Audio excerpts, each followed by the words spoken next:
Hi, today is the first video of 2020's Birth Story Medicine series, and we begin with birth and birth story as the heroic journey. So the first question for us to think about is, from what is a birth story made?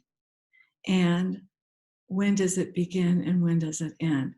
And to illustrate this, I'm going to work with some drawings, make you a little map. So in Western culture, for the last probably 60 years or longer, we've thought of the birth story or the childbearing year journey beginning with pregnancy or the pregnancy test. Or some of us think of the birth story as beginning with the first contraction or the water breaking or induction, and it ends with the birth of the baby. And when the baby falls out, that's when the birth is over. And very little attention has been given to the postpartum. Now, there's a lot of problems with this model because it limits our understanding of the roots of a birth story. So let's erase this, and I would like to show you birth as a heroic journey map.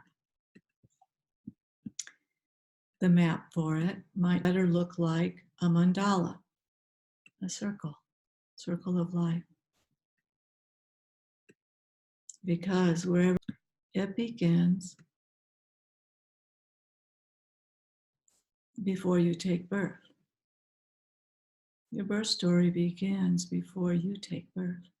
It is rooted, if you will, in the ancestral stories of your family, and it is rooted in birth in our culture, which has been developing for hundreds and thousands of years. And all of those stories and beliefs about birth and death and babies and mothers and fathers are so deeply ingrained in the morphic field, in the dream of our culture, that we cannot separate ourselves from that. Nobody can have a personal birth story. It's impossible. Your birth story is part of a story that is rooted deeply in history. And when you are born into this world, you're born through this memory. You can't come into this world and just create your own ideas about birth and life. You're born through this morphic field, this dreaming field. And as you're growing up, all of the beliefs and assumptions about being human, being good, being wanted, being responsible, being safe are like a virus that you catch. Those are absorbed into you by the thoughts and actions and stories of all the adults around you. So if we think about birth as a heroic journey, there would be 3 parts. And this would be preparation for the ordeal, and some people call it a quest, and the return. So you can see that if you begin here and you go through preparation, the quest, and the return, you come home to yourself. And when we only do part of the journey, a woman will feel incomplete. Something is missing. I don't feel grounded. And so her story, her incompletely processed story, becomes like the period in the journey when really the ending of the journey should be through her return when she comes home to herself. But today's video is only going to focus on the first part of the heroic journey. And we don't often think about doing birth story work in pregnancy because we think birth starts with labor. The birth story starts with labor, but your birth story again starts way back from all of the conditioning that happened while you were growing up. And maybe you weren't told about the physiology of birth and the medical management of birth, but you were told birth stories or overheard them, but between the ages of 6 and 8, when you had enough language to absorb it. And since you didn't really understand what was being said, your imagination made up your own meaning and story about it. And even because little kids do this, when I grow up, I'm gonna, or when I grow up, I'm never gonna. And this plan went unconscious and hasn't been thought about for decades. But it needs to be looked at during pregnancy. But there are so many other things. So there's the early impressions of parenting, mothers and fathers and families. And there's the family birth stories you've been hearing. And what about pain? How was pain received in your conditioning? Was there pain shame or stoicism, or was there support and positivity around getting through pain? And there's also another really important area, which is, the degree of being dependent, independent, or interdependent. So in this way, how experienced and are you in asking for help and in receiving help? Or are you sort of feeling like you have to do it yourself, you can't trust anybody? And all of that even is conditioned into us before we give birth. So the simple idea of just ask for help or just ask for what you want doesn't really work in this model if you haven't been conditioned to just do that. So part of that story needs to be processed in holistic prenatal preparation for the quest, the ordeal of birth. So this is all of these things, and we've only mentioned part of them, is what I call unconscious preparation for birth as a rite of passage.